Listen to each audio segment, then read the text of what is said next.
और हमारे जो रेगुलेटर्स हैं बहुत गहराई और गंभीरता से सारे डाटाज को स्टडी कर रहे हैं।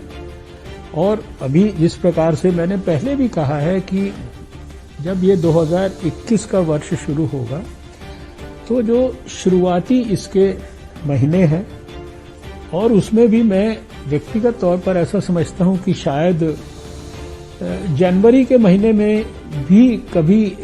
किसी भी स्टेज पे किसी भी सप्ताह में ऐसा समय आ सकता है जब हम भारत के लोगों को पहला जो वैक्सीन का शॉट है वो देने की स्थिति में आ जाए। लेकिन अगर मान लीजिए वैक्सीन इतनी उपलब्ध है और हमारी जनसंख्या इतनी है तो हमें पहले किसको देना ये हमें प्रायोरिटाइज करना पड़ेगा। इसलिए अभी भारत सरकार ने प्रायोरिटाइज किया एक्सपर्ट्स के ग्रुप्स में, जहां सब प्रकार के प्रतिनिधि हैं, दूसरे मिनिस्ट्रीज के भी हैं, स्टेट गवर्नमेंट्स के भी हैं, पीडियाट्रिशियंस भी हैं और भी दूसरे जो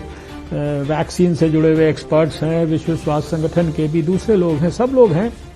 वहां प्रायोरिटाइज किया गया। ऐसे ही हमने ये देखा कि 50 वर्ष से ऊपर के जो लोग थे, 80% जो लोगों ने कोविड में अपने प्राण गंवाए वो 50 साल की उम्र से ज्यादा के थे, 80%। तो ये 50 साल से ऊपर के हर व्यक्ति को उस कैटेगरी में रखा है। ये करीब 26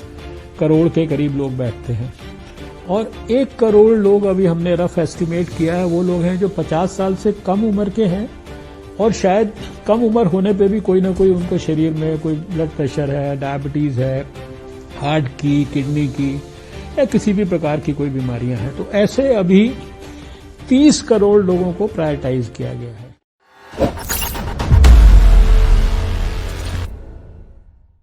We are having the highest recovery rate in the whole world between 95 and 96, and you compare it with the, you can say the some of the developed countries like US or Russia or Brazil, their rates range between say 60 to 80% or so. Our fatality rate is also quite significantly low, 1.45% now,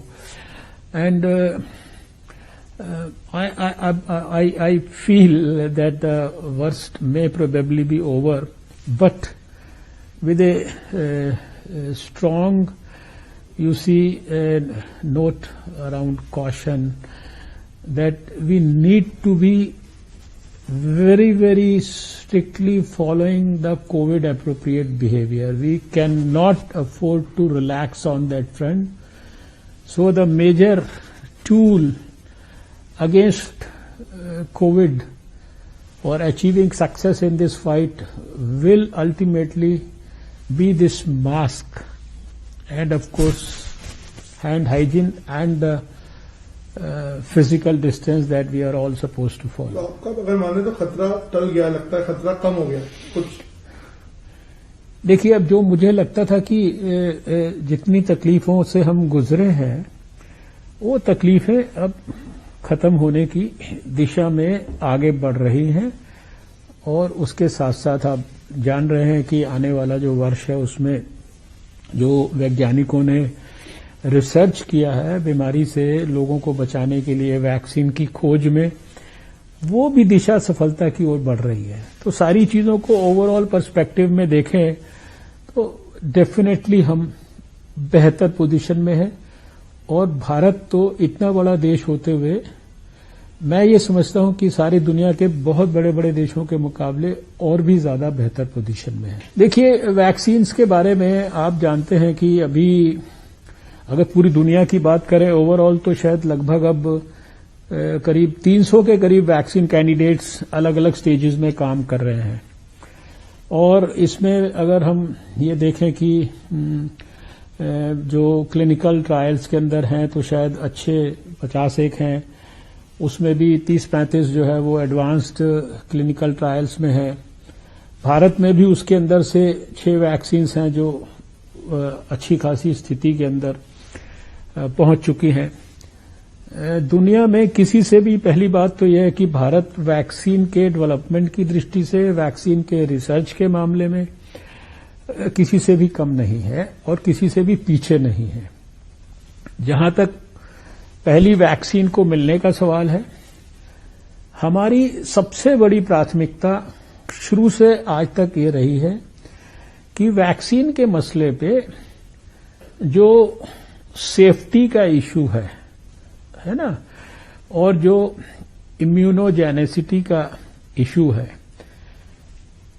effectiveness का issue है, यानी vaccine effective भी होनी चाहिए, safe भी होनी चाहिए और इम्यूनोजेनिक उसका रिस्पांस भी ठीक होना चाहिए। इसमें भारत किसी भी किस्म का कोई कॉम्प्रोमाइज नहीं करने वाला है। और हमारे जो रेगुलेटर्स हैं बहुत गहराई और गंभीरता से सारे डाटाज को स्टडी कर रहे हैं। और अभी जिस प्रकार से मैंने पहले भी कहा है कि जब ये 2021 का वर्ष शुरू होगा तो जो शुरुआती इसके महीने हैं, और उसमें भी मैं व्यक्तिगत तौर पर ऐसा समझता हूं कि शायद जनवरी के महीने में भी कभी किसी भी स्टेज पे किसी भी सप्ताह में ऐसा समय आ सकता है जब हम भारत के लोगों को पहला जो वैक्सीन का शॉट है वो देने की स्थिति में आ जाए। You see confident in the sense कि when you analyse and keep yourself updated with what's actually happening, क्या ट्रायल्स की स्टेज है, कितने ट्रायल्स हो गए हैं, क्या रिजल्ट्स आ रहे हैं, क्या रिजल्ट्स जो है वो रेगुलेटर के पास सबमिट हो रहे हैं, क्या इमरजेंसी ऑथराइजेशन के लिए रिक्वेस्ट पेंडिंग है, क्या उनके एनालिसिस पे जो हमें फीडबैक्स वगैरह चारों तरफ से मिलते हैं, उसके आधार पर ये मेरा अपना व्यक्तिगत आकलन है। मैंने पहले भी जब इंटरव्यूज दिए तो कहा था, एक महीना पहले भी कहा था कि जनवरी, फरवरी, मार्च में कभी भी हमें वैक्सीन मिलना शुरू हो सकता है। अभी मैं थोड़ा सा और ज्यादा कॉन्फिडेंस से कह रहा हूं कि हो सकता है कि जनवरी के अंदर भी कभी भी किसी भी सप्ताह में ये मौका आ सकता है। आई थिंक शायद जो लोग इस प्रकार की कल्पनाएं कर रहे हैं वो जो वास्तविक भारत सरकार स्टेट गवर्नमेंट्स के साथ मिलकर स्टेट लेवल, डिस्ट्रिक्ट लेवल और इवन ब्लॉक लेवल तक की जो तैयारियां कर रही है, पिछले 4 महीने से कर रही है। वैक्सीन को हो सकता है कि लगाने में अभी और 1-1.5 महीना लगे, लेकिन हम तैयारी 4 महीने से कर रहे हैं। आपने भारत की योग्यता और क्षमता की बात की है, तो आज से 25-26 साल पहले मैं आपको स्मरण कराना चाहता हूं कि भारत में दुनिया के 60% पोलियोग्रस्त बच्चे होते थे और सारे देश के एक 5 साल से छोटे बच्चे को एक साथ एक दिन लाखों पोलियो केंद्र पर वैक्सीन देने का -20 डिग्री सेंटीग्रेड पर काम भारत ने अपने हाथ में लिया। मुझे उस काम का सपना देखने का मौका मिला, भगवान की कृपा से आशीर्वाद मिला, लोगों का सहयोग मिला। हम लोगों ने पहले दिल्ली में करके दिखाया, फिर दिल्ली के सक्सेसफुल मॉडल को देश ने फॉलो किया, देश के मॉडल को बहुत सारे दक्षिण पूर्व एशिया के देशों ने फॉलो किया और हमने सारे देश को लगातार 2 दशक से ज्यादा जो है बच्चों को वैक्सीन दिया, जिसके परिणाम स्वरूप 2014 में भारत विश्व स्वास्थ्य संगठन की तरफ से सर्टिफाइड पोलियो फ्री नेशन की कैटेगरी में आ गया। और अभी तो दुनिया का सबसे बड़ा यूनिवर्सल इम्यूनाइजेशन प्रोग्राम हम चलाते हैं, जिसमें 12 वैक्सीन हम सब बच्चों को देते हैं निःशुल्क। अभी मीजल्स रूबेला के लिए हमने कई मिलियन बच्चों को एक साथ वैक्सीन देने का इतना बड़ा रॉबस्ट प्रोग्राम चलाया है। ये वही भारत है जो इसने चेचक को भी इरेडिकेट किया सारी दुनिया के साथ मिलकर। ये 135 करोड़ का देश है, तो हमारी योग्यता और क्षमता में किसी प्रकार की कमी नहीं है और हमने पूरी तैयारी की है। नीचे लेवल तक पूरे स्टेट गवर्नमेंट्स को इन्वॉल्व करके, स्टेट के लेवल पर टास्क फोर्स बनाकर, डिस्ट्रिक्ट लेवल पर, ब्लॉक लेवल पर, देश में यानी कई हजार मास्टर ट्रेनर्स को पहले ट्रेन किया है। उसके बाद हम देश की 33 स्टेट्स में स्टेट लेवल पर ट्रेनिंग कर चुके हैं। करीब 260 डिस्ट्रिक्ट्स के लेवल पर हम ट्रेनिंग कर चुके हैं, 20,000 से ज्यादा लोगों की। और जो हमारा जो कोविन प्लेटफॉर्म है, एक ऐप है, और जो इलेक्ट्रॉनिक प्लेटफॉर्म है, ये जो वैक्सीन के लिए इलेक्ट्रॉनिक जो सारी टेक्निक को यूज करके हमने जो हमारा नॉर्मली भी वैक्सीनेशन के कैंपेन में यूज होता था वो प्लेटफॉर्म अब हमने उसको कोविन प्लेटफॉर्म के रूप में विकसित कर दिया, जहां वैक्सीन को भी ट्रैक उस प्लेटफॉर्म पे किया जा सकेगा उसके टेम्परेचर के साथ साथ, और जो वैक्सीन का जो बेनिफिशियरी है, पोटेंशियल बेनिफिशियरी, उसको भी डिटेल में ट्रैक किया जा सकेगा अप टू द पॉइंट जब उसको सेकेंड डोज मिलेगी, और अप टू द पॉइंट जब सेकेंड डोज मिलने के बाद वो अपना सर्टिफिकेट भी जनरेट कर सकेगा। यानी इतने एडवांस में इतनी प्रकार के एस्पेक्ट्स को, और आपने जब कहा कोल्ड चेन इत्यादि की, तो पहले ही हम इतनी सारी चीजों के लिए देश में करीब 28-29 हजार जो है ये कोल्ड चेन के पॉइंट्स हैं, और इसके ऊपर 86,000 से ज्यादा हमारे जो है कोल्ड चेन के इक्विपमेंट्स के पॉइंट्स हैं जहां ये सब उपलब्ध है। सारे देश की हमने स्टेट्स के साथ मिलकर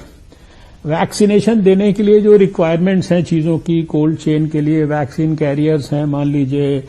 डीप फ्रीजर्स हैं, मोबाइल वैन्स हैं, रेफ्रिजरेटर्स हैं, कितने हमारे पास हैं और कितनों की मान लीजिए और जरूरत हो सकती है, वो सब के प्रोक्योरमेंट प्रोसेसेस भी चल चुके हैं, शुरू हो चुके हैं। सिरिंजेस जो है कितनी चाहिए, कितनी सारी टीम्स चाहिए, हर एक वैक्सीनेशन का जो सेंटर है वहां 4 लोगों की टीम, फिर उन टीम्स को असिस्ट करने के लिए कितने जो हमारे वॉलंटियर्स यानी वॉलंटरी ऑर्गेनाइजेशंस के साथ भी एक पैरेलल एक्टिविटी चल रही है। जहां पर वैक्सीनेशन दिया जाएगा वहां के क्या नॉर्म्स होंगे, वहां कितने कमरे होंगे, क्या डिस्टेंसिंग होगी, वहां क्या पानी का व्यवस्था होगी, अगर कोई एडवर्स रिएक्शन होगा तो वहां मान लीजिए कोई एनाफाइलैक्सिस को डील करने के लिए क्या क्या क्राइटेरियाज होंगे, वैक्सीन हेजिटेंसी जैसे इश्यूज जो हैं इनको एड्रेस करने के लिए एक्टिवली सरकार की तरफ से दूसरे सारे जो कम्युनिकेशन के चैनल्स का इस्तेमाल करके कैसे लोगों को इसके लिए शिक्षित करना है। यानी बहुत प्रकार के लेवल्स पर बहुत विस्तार से बहुत डिटेल में पिछले कई महीनों से सारे देश की सरकारों के साथ मिलकर काम चल रहा है। और सबसे बड़ी खुशी की बात यह है, हम सबके लिए गर्व की और संतोष की, कि हमारे आदरणीय प्रधानमंत्री स्वयं इन विषयों को रेगुलरली मॉनिटर करते हैं, हम लोगों को गाइडेंस देते हैं, हम लोगों से पूछते हैं, हम लोगों को सुझाव देते हैं। और उन्होंने तो आपने देखा कि स्वयं जाकर जहां वैक्सीन मैन्युफैक्चर होनी है कंपनियों में, खासकर जो हमारी हिंदुस्तान की कंपनियों में, वहां जाकर स्वयं उन्होंने उन सारी फैसिलिटीज को खुद जाकर उनका सर्वेक्षण विश्लेषण किया है। नहीं देखिए, डाटा की मांग करना तो कोई अपराध तो है नहीं। मान लीजिए एक प्रोसेस होता है, एक प्रोसेस होता है phase 1 clinical trial, phase 2 clinical trial, phase 3 clinical trial. अब फेज 2 के बाद जो है, अगर फेज 1 फेज 2 में सफलता मिलती है तो एक प्रोसेस है इमरजेंसी यूज ऑथराइजेशन के लिए। लोग अपनी रिक्वेस्ट करते हैं कि भाई हमारे डाटाज में रिजल्ट्स अच्छे आ रहे हैं, हमारा फेज 3 का क्लिनिकल ट्रायल भी तेजी से आगे बढ़ रहा है, तो आप हमें समय से पहले अगर ये इसको इस्तेमाल करने की परमिशन दें। तो अब ये रेगुलेटर की जिम्मेदारी होती है कि वो डाटा जब सेटिस्फाई हो जाए, तो हमने जैसा कहा कि हमारे देश में हमारे रेगुलेटर्स को बहुत, शायद दुनिया में सबसे ज्यादा स्ट्रिंजेंट हम लोग जो है तरीके से देख रहे हैं, क्योंकि ये जनता के स्वास्थ्य के हितों की रक्षा का प्रश्न है। इसमें जैसा मैंने शुरू में कहा कि सेफ्टी का जो इश्यू है, एफिकेसी का जो इश्यू है, और इम्यूनोजेनेसिटी का इश्यू जो है, इसको कॉम्प्रोमाइज नहीं करना है। तो अभी डाटा उन्होंने और मांगा है और डाटा देखेंगे। अगर डाटा उनको बिल्कुल ठीक लगेगा, जो मुझे अभी तक प्रिलिमिनरी फीडबैक्स मिलते हैं उसके आधार पर मुझे लगता है कि चीजें सही दिशा के अंदर आगे बढ़ रही हैं। और कुछ कंपनियों की वैक्सीन हो सकता है हमको